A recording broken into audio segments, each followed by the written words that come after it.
Assalamualaikum warahmatullahi wabarakatuh. Nama saya Yeni Cahyani Tias, NPM 187100041. Saya dari kelas 6A SI Reguler Pagi Banjarmasin. Di sini saya akan mempresentasikan materi yang berjudul 9 Knowledge Area. Kita langsung masuk ke pembahasan yang pertama, yaitu pengertian Knowledge Area. Knowledge Area adalah manajemen proyek yang merupakan bahasan atau bidang pengetahuan yang terdapat di dalam manajemen proyek. Knowledge Area sendiri terdiri dari 9 macam, diantaranya yang pertama, manajemen ruang lingkup atau Project Scope Management. Scope Management mendefinisikan ruang lingkup pekerjaan yang harus dilakukan untuk menghasilkan deliverable yang termasuk ke dalam produk, jasa, prosedur, sistem maupun keluaran lainnya yang sesuai dengan spesifikasi dan jangka waktu yang telah ditetapkan. Dalam Project Scope Management terbagi menjadi 6 bagian.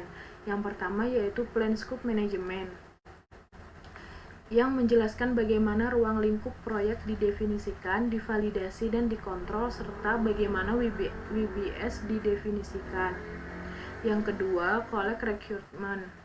Pada tahap ini, persyaratan rinci dari produk atau jasa akhir dirakit dan diperinci. Yang ketiga, Define Scope. Membuat scope statement yang menjabarkan justifikasi proyek, penjelasan produk, deliverable, dan tujuan proyek yang meliputi aspek biaya, mutu, dan jadwal sebagai acuan untuk membuat WBS.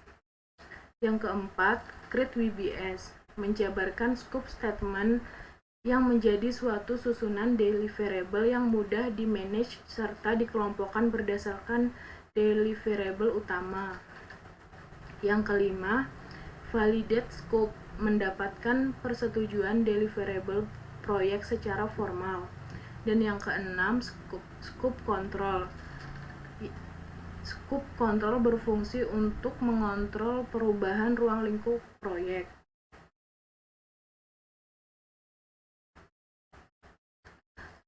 Lanjut ke slide kedua, manajemen waktu atau Project Time Management. Sebagian besar perubahan proyek melibatkan perubahan jadwal dan disetujui oleh sponsor proyek.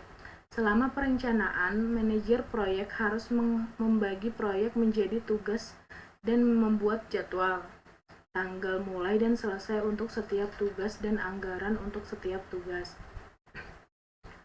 Yang pertama, ada Plan Schedule Management, yaitu rencana manajemen jadwal berisi informasi seperti bagaimana jadwal akan dibuat, siapa yang akan bertanggung jawab untuk itu. Dan yang kedua, ada Define Activities, mengidentifikasi aktivitas-aktivitas secara spesifik yang harus dilakukan oleh anggota tim proyek dan para stakeholder sehingga menghasilkan produk-produk proyek. Yang ketiga, Sequence Activities, mengidentifikasikan dan mendokumentasikan hubungan antara aktivitas-aktivitas proyek. Yang keempat, ada Estimate Activity Resources, proses untuk memperkirakan jenis dan jumlah bahan material, sumber daya manusia, perlengkapan yang dibutuhkan untuk melakukan setiap aktivitas. Yang kelima, ada Estimate Activities Duration. Ini untuk memperkirakan jumlah periode kerja yang dibutuhkan untuk menyelesaikan aktivitas individu atau tunggal. Dan yang keenam ada Develop Schedule, menganalisis rangkaian aktivitas, memperkirakan durasi aktivitas, dan kebutuhan sumber daya untuk membentuk jadwal proyek. Yang terakhir ada Control Schedule, mengendalikan dan mengatur perubahan-perubahan pada jadwal proyek.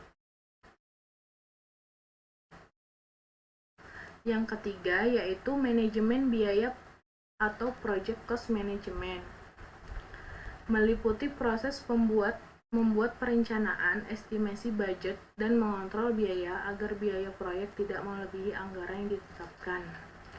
Yang pertama yaitu ada Plan Cost Management, yaitu rencana manajemen biaya untuk menetapkan hal-hal seperti metodologi di mana anggaran proyek akan ditetapkan kriteria untuk perubahan dan prosedur pengendalian. Yang kedua, estimate costs, membuat perkiraan biaya dengan mempertimbangkan sumber daya, tenaga kerja, bahan, peralatan, dan setiap item biaya lainnya. Yang ketiga, determine budget, anggaran tugas digulung menjadi keseluruhan anggaran proyek. Yang keempat yaitu control cost, mengontrol faktor-faktor penyebab varian biaya dan menjalankan prosedur kontrol perubahan. Yang keempat yaitu manajemen sumber daya manusia atau project human resource management. Kualitas adalah salah satu dari 3 kendala, waktu, biaya, dan ruang lingkup. Dengan demikian, ketika Anda membutuhkan kualitas yang lebih baik, Anda perlu memasukkan lebih banyak waktu atau biaya. Yang pertama yaitu Plan Quality Management, yaitu untuk menentukan standar mutu dan standar konfigurasi yang sesuai untuk proyek dan pemenuhannya. Yang kedua, Perform Quality Assurance, melaksanakan aktivitas mutu untuk memastikan pelaksanaan proyek telah memenuhi standar proses yang ditetapkan. Yang ketiga, memonitor kesesuaian hasil proyek terhadap standar konfigurasi yang ditetapkan dan mengidentifikasi cara mengeliminasi penyebab kegagalan mutu. Yang kelima, manajemen resiko atau project risk management. Bidang pengetahuan ini berkaitan dengan mendapatkan tim yang tepat, memastikan kepuasan sumber daya manusia, dan melacak kinerja sumber daya manusia. Di dalam project risk management terbagi menjadi 4 bagian. Yang pertama, plan HR management, yaitu mengidentifikasi, kualifikasi, dan jumlah personil yang dibutuhkan, serta mendokumentasi peran dan tanggung jawab.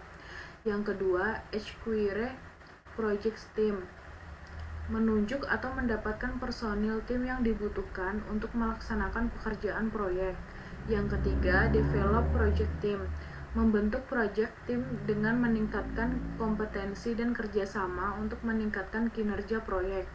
Yang keempat, manage project time, mengelola project time dengan mengkoordinir dan memonitor kerjasama tim, memberikan umpan balik, dan membantu memecahkan masalah proyek. Yang keenam, manajemen komunikasi atau project communication management, bertujuan agar komunikasi dan aliran informasi proyek berjalan efektif dan efisien. Komunikasi dengan para pemangku kepentingan sering menjadi faktor kunci yang memungkinkan para pemangku kepentingan merasa puas bahkan ketika perubahan yang tidak terduga terjadi. Terbagi menjadi 3 bagian. Yang pertama yaitu Plan Communication Management, yang berarti menentukan perencanaan komunikasi proyek yang sesuai dengan kebutuhan dan diharapkan stakeholder seperti surat edaran investor, pembaruan kemajuan, dan perubahan proyek. Yang kedua, manage communication, yaitu selama pelaksanaan proyek, rencana komunikasi dipraktekkan dan dikelola secara aktif. Yang ketiga, control communication, selama titik-titik status reguler komunikasi proyek ditinjau dan revisi rencana komunikasi dimulai. Yang ketujuh yaitu manajemen kualitas atau project quality management, meliputi proses yang diperlukan untuk meminimalkan dampak negatif resiko terhadap keberhasilan proyek. Terbagi menjadi 6. Yang pertama yaitu plan risk management, yaitu menentukan metode pendekatan perencanaan dan pelaksanaan manajemen yang akan ditetapkan. Yang kedua, identify risk atau mengidentifikasi potensi resiko, membuat kategori resiko berdasarkan karakteristiknya serta mendokumentasikannya. Yang ketiga, qualitative risk analysis atau memperkirakan dan menganalisis kemungkinan dan besarnya dampak yang akan ditimbulkan risiko.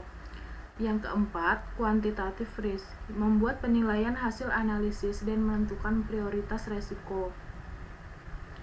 Yang kelima, plan risk progress, atau menentukan tindak lanjut untuk mengantisipasi dampak.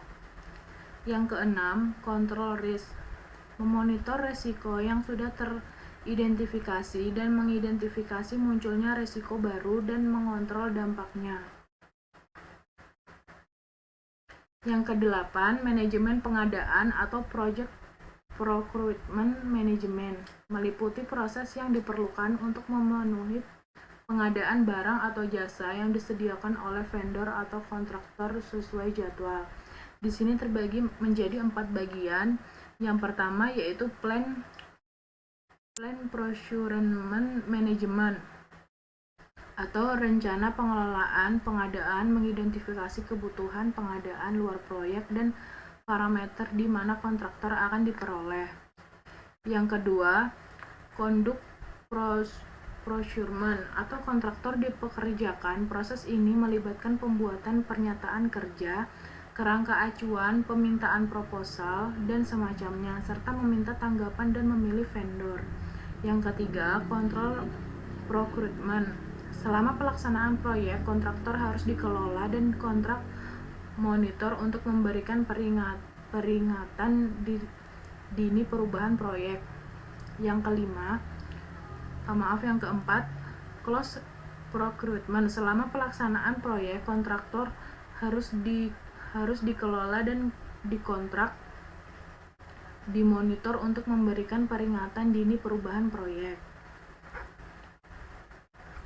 Yang kesembilan yaitu manajemen integrasi atau project integration management. Area pengetahuan ini berisi tugas-tugas yang menyatukan keseluruhan proyek, meliputi proses dan aktivitas yang diperlukan untuk mengidentifikasikan, mendefinisikan, mengombinasikan, menyatukan, dan mengkoordinasikan berbagai proses dan aktivitas manajemen proyek. Terbagi menjadi 6 bagian. Yang pertama yaitu develop project charter atau membuat piagam proyek atau project definition. Yang kedua, develop project management plan, membuat perencanaan proyek. Ini adalah dokumen panduan untuk manajer proyek dan hasil akhir dari fase perencanaan. Ini digunakan untuk memastikan hasil yang sukses untuk proyek. Yang ketiga, direct and manage project work, mengarahkan dan mengelola pelaksanaan proyek. Yang keempat, monitor and control project work. Proses ini berisi pekerjaan yang diperlukan untuk memantau proyek, melakukan analisis nilai dan diterima dan laporan status proyek, dan mengidentifikasi potensi perubahan proyek. Yang kelima, perform integration change control, mengintegrasikan pelaksanaan prosedur kontrol perubahan.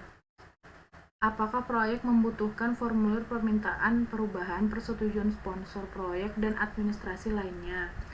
Yang keenam, close project or pause. Proses ini berisi tugas-tugas yang diperlukan untuk menutup proyek atau fase proyek. Sekian presentasi dari saya. Salah hilaf, mohon maaf. Terima kasih. Wassalamualaikum warahmatullahi wabarakatuh.